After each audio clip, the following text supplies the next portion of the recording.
Magandang araw at magandang buhay, lalong na sa ating mga minamahal na mga SSS pensioners. By the way, ako po pala si Ruel Mendoza Tanyo. At sa araw po na ito mga SSS pensioners ay meron kayong dapat na malaman na balita na mangyayari sa October 30, 2025. Attention sa lahat ng mga SSS pensioners. Mahalagang anunsyo sa November 14, 2025. Dapat mo itong malaman. Lalo na sa mga SSS pensioners na inaasam-asam ang kanilang gustong matanggap sa pensyon na ito.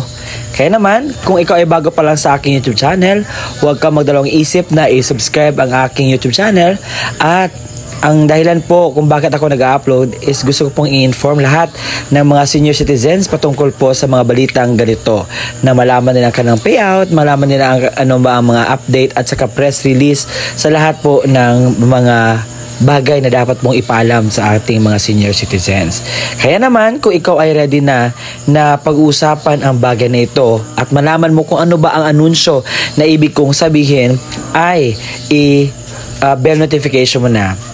At hindi ko napapatagalin pa na pag-usapan ang bagay na ito, na maipaalam, maipahayag at maibigay ang tama at lehitimong balita para po sa inyo. Opo, totoo po ang lahat ng ito. Hindi po ito gawa-gawa lamang. Ito po ay pwede niyo po i-search to verify the information that I will be giving to you. Kasi po ayoko pong gumagawa-gawa lamang ng istorya na parang walang katuturan. Yun. Gusto ko pong maibigay lahat po ng mga importante at dapat niyo po mapakinggan. Let's go ating pag-usapan. Ang una nating pag-uusapan ay ang pension payout para sa ating mga minamahal na SSS pensioners. Mapapaaga po ang inyong payout dahil base sa inyong date of contingency, pagkuha ng base ang SSS Circular Number 2020-024. Ito ay tumutukoy sa ating mga SSS retirement, partial disability, total disability, and death or survivor pensioners. Ito po ay para sa mga nagtatanong kung kailan po ba i-credit ang kanilang pensyon sa SSS. So may number 1 dito nakita niyo sa baba. The schedule of crediting of regular monthly pension shall be as follows. May nakita kayong date of contingency. Kung ikaw ay may date of contingency na 1st to 15th day of the month, ikaw po ay first batch at makikredit po ang iyong pension sa unang araw ng buwan. At kung ikaw naman ay may date of contingency na 16 to the last day of the month, ikaw po ay second batch at makukuha nyo po ang inyong pension sa 16th day of the month. But meron po siyang exemptions. Sabi dito, if the credit date falls on a Saturday, Sunday, or holiday, the pension shall be credited on the last working day before Saturday, Sunday, or holiday. Ngayon po, tingnan po natin ang kalendaryo ng November. Ito po ang base natin sa November 16, and that is Sunday. So, ang inyo pong pension ay makukuha nyo po sa 14, which is bukas, dahil nakasaad po sa circular na binasa natin kanina na kapag ang pension po crediting ay napupunta sa Sunday, Saturday at holiday, ma-advance po yan sa last working days. And ang last working days po natin is November 14. So expect po sa araw po na yan ay makukuha nyo po ang inyo pong pension. Ang dapat na gawin sa ating mga minamahal na mga senior citizens na pensioners sa SSS ay magpa-AKOP compliance. Ano ba ang AKOP? Ano ba ang buong detalye ng AKOP? Ngayon po, isasalaysay ko lahat ng mga kaalaman, katanungan na dapat ninyong makuha dito po sa AKOP. Ito ay meron tayong sasagutin na katanungan galing po sa ating kababayan na palagi pong nakapanood sa atin. At ang kanyang katanungan ay ito po. Sabi niya dito, papaano magpa-AKOP sir? Saan ba lakarin iyong AKOP? At sa puntong ito ay gusto kong ilahad lahat ng kanyang kasagutan dahil alam kong siya ay nangangailangan ng kasagutan sa kanyang katanungan. Kung ikaw ay isang SSS pensioner, ang video na ito ay para sa iyo at meron kang dapat malaman. Malaking pagbabago. Then naglabas po sila ng revised guidelines on the annual confirmation of pensioners or ACOP program. At nakabase po ito sa SSS Circular Number 2023-013. At yan ang balita na ihahayag ko sa inyo ngayong araw dito sa ating content. Ano ba itong sinaad na revised guidelines on the annual confirmation of pensioners or ACOP program? Pag-usapan natin kung ano ba yung ACOP program, ano ba yung in-revise, at ano yung dapat mong malaman na pagbabago dito sa ACOP na programa. Let's go!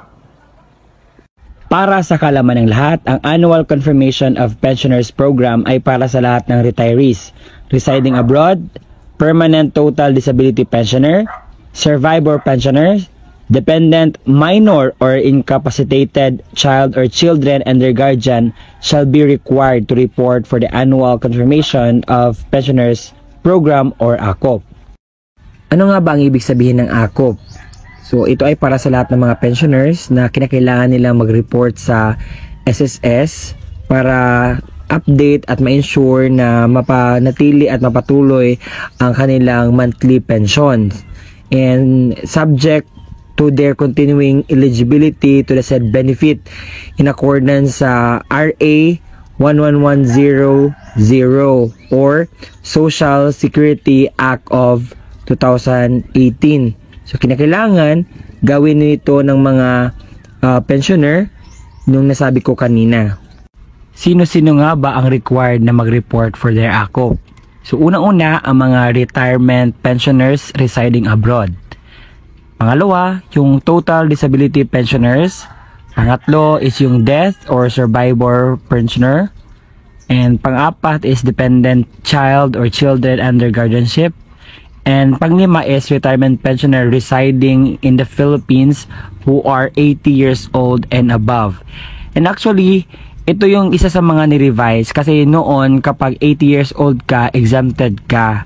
Ito ay binalik ngayon ni SSS na starting this March 2024, lahat ng mga 80 years old and above na nakatira dito sa Pilipinas na SSS pensioner, kinakailangan na po mag-file ng annual confirmation of pensioners.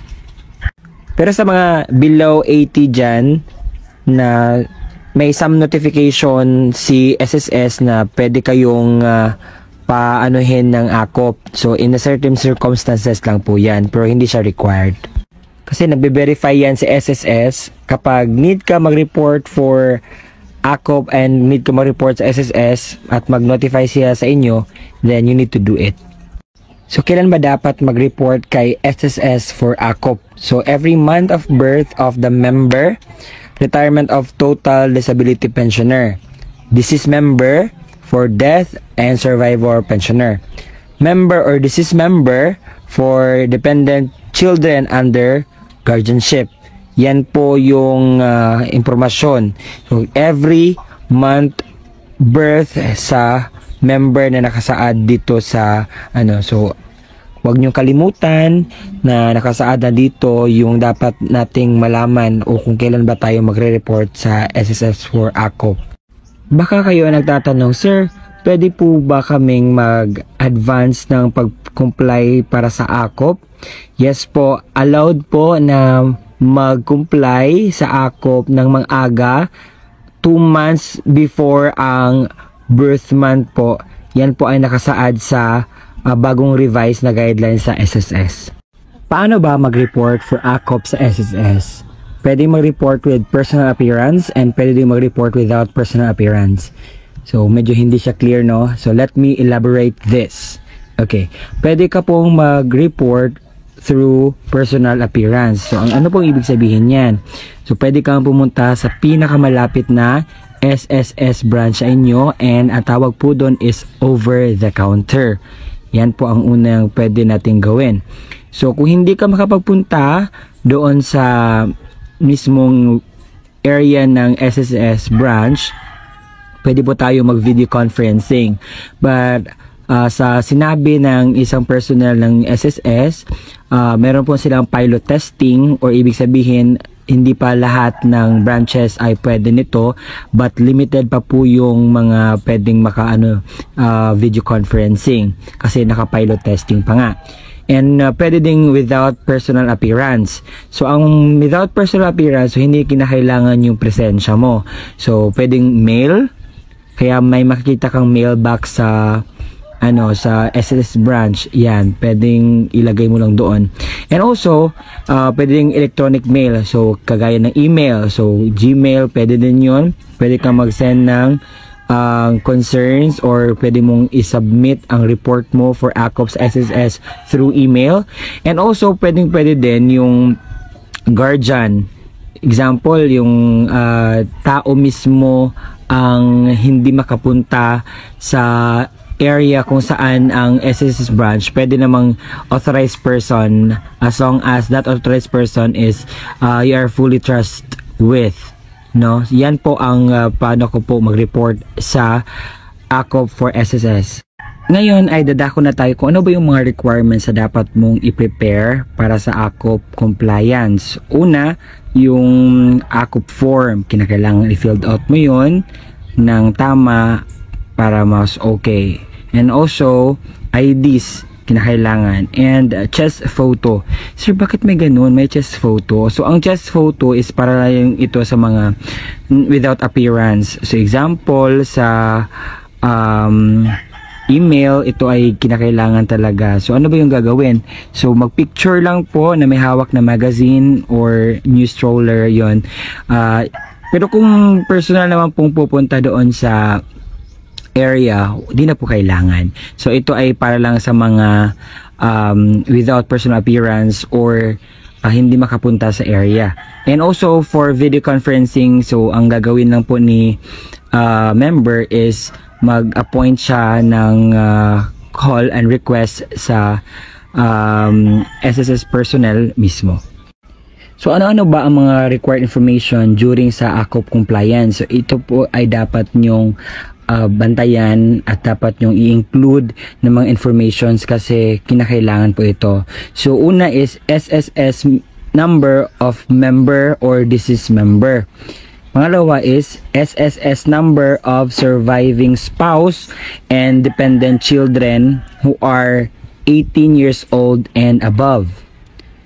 Kasunod na po nyon is home address, mailing address, email address, mobile number, PhilSys number if available po. So, kinakailangan po lagyan lahat ng active at ginagamit po ng mga information dito kasi yun po yung basihan nila if there's something na kinakailangan pong kausapin ng SSS, and also para makomplete nyo din ang mga required for compliance at wala kayong mga mali. So, ano mangyayari kapag hindi ka makapakomply ng ACOP sa SSS? So, non-compliance will result to automatic suspension ng pension. So, benefit for 1 month. So, hindi ka na po makapagtanggap or mahinto siya. And babalik lang po yun kapag matanggap nyo na po yung makapag-comply na po kayo sa lahat na kinakailangan para sa ACOP na requirements. Kasi kinakailangan po kasi na meron report yearly para naman po malaman ni SSS kung kayo po ba ay active or kayo po ba ay merong mga report na binigay. And also meron tinatawag na automatic cancellation. Ito ay mangyayari sa isang pensioner, or what I mean is sa pension mo after 2 years from the month of suspension. Yung hindi ka talaga anong tawag dito na comply sa yung ACOP na yearly na ginagawa. So may tinatawag na automatic cancellation. So yung mga na-cancel naman po, kapag makapagbigay po kayo ng documents for ACOP report, so mababalik naman po yan yung inyong pension. And Kailan po ba may babalik kung cancel na yung pension? So, mababalik na po yan kapag comply na, and after 2 months po yung maibalik po. So, baka may mga nasa States or nasa abroad ngayon na mga pensioner. So, paano ba sila mag-process ng kanilang AKOP? So, pwede nyo pong i-process ang inyong AKOP through email po. Kagaya na sinabi ko kanina sa video. So, yun lang po yung process or yung mga documents na needed po ninyong ipasa, i-submit sa email po. And yun, pwede po kayo maka-comply ng AKOP through email. At yun po ang mga impormasyon na dapat ninyong malaman sa revised na guidelines for AKOP program, na sana ay meron kayo nakuha na dapat ninyong gawin. At kung mayroon pa kayong mga katanungan na dapat nating sagutan, bigyan ng atensyon, so just comment down below. Kung mayroon na akong kulang na hindi pa nasabi dyan sa vlog, pagpasensya nyo na, pwede nyo pong ilagay dyan kung mayroon pang kulang. Pero kung okay naman, maraming salamat po sa panonood. And if you have a lot of things na gustong ipasagot sa akin yang bigyan ng pansin na masagutan ang iyong katanungan sa iyong isipan.